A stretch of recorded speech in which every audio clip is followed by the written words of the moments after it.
lisolo na nanga opesa bino ndeko mobali apesinga lisolo alobi biso basi tozala malamu toza pe mabe alobi bino basi boza bandoki ngai mwasi na moto agéraka nyonso napesaki responsabilité nyonso napesaki nyonso à gérer parce que elle gère bien. Franchement c'est une bonne femme aza na badefo ne maza vraiment na malamu ne ngai na se retrouva epa mwasi na nga mais nga mosala mona nazala mosala fixe te parce que musala na ngai ekatanaka ezongaka non na trouva opportunité te nazwa mosala ndeti ezaka CDI bien CDD ya molai mais nazengisaka jamais 1 euro na ndako mwasi na ngai ayebi nga mpona bakalite oyo mais nazalaka vraiment entouré de beaucoup d'amis egénéralement mwasi na nga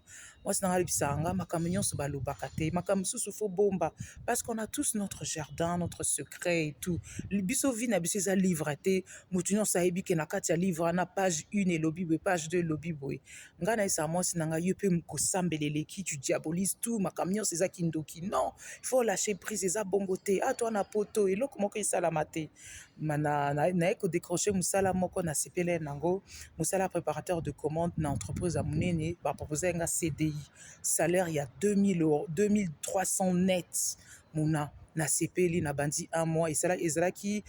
période d'essai à 2 mois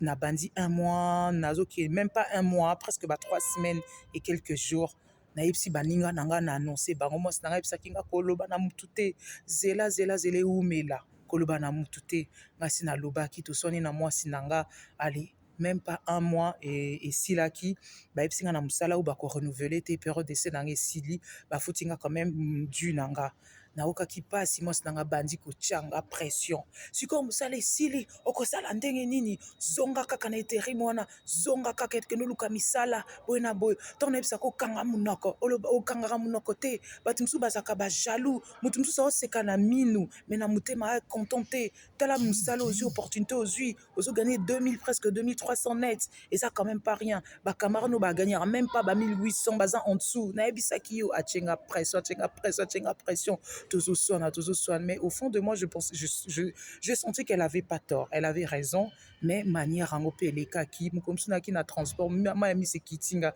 epuis na osala ndeni pression azotianga mais comme naza mobile je me suis battu mona esalaki 4 mois te ekoluka mosala mosusu kaka dans le même domaine salaire presque pareil 2100 2200 net à partir ya lelo na bino oyokela mwasi nanga bandi ofukama akomi kobengaka chéri oza bien chéri yoka ya longwa ndoki lelo nakomi chéri oza kotianga pression pour dire ke alobi na ndimi lelo mwasi ya malamu asovaka couple na ye boyesanga bacommentaire qu'est-ce que vous en pensez bandeko nanga merci.